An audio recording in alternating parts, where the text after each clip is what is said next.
hello guys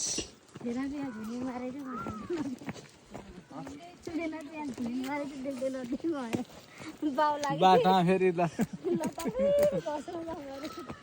सबभन्दा बैराखी अनि सबभन्दा गाउँले पारा देखेको भने हाम्रो ठुल दिदी हो सबभन्दा धेरै ठुलो भारी पनि देखेको दुईटा ब्याग मात्र हो फेरि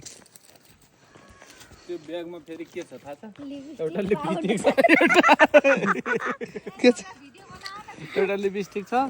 एउटा यो सनक्रिम छ त्यति हो एउटा लिपस्टिक सनक्रिम मात्रै होला त फाउन्डेसन छ डाले केही छैन अरु त नानीको डाइपर छ भन्ने नि एउटा दुईटा जति मोबाइल होला ल धेरै भयो चार्जर हजुर होला के भन्न चाहनुहुन्छ म त केही भन्न चाहन्न यी उहाँ चाहिँ एकदम भरिया एकदम हामीलाई पनि ल्याउनु पर्छ बानी परेका भरियाहरू हो नि यिनीहरू पानी पर्यो हैन मलाई अनि ऊ अगाडि चाहिँ हाम्रो मोटी दिदी हुनुहुन्छ यी यता यी बच्चा बाबुलाई बोकेर हिँड्नु भयो ठुल्ठुला हिल लाएर आउनुभएको थियो अहिले हिलका परिणाम देख्नु भएको छ हजुरहरूले यी हामी चाहिँ भेनासाला भारी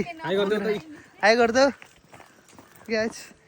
हामी चाहिँ सबभन्दा ज्ञानी र बलियो मान्छे यिनी हुन्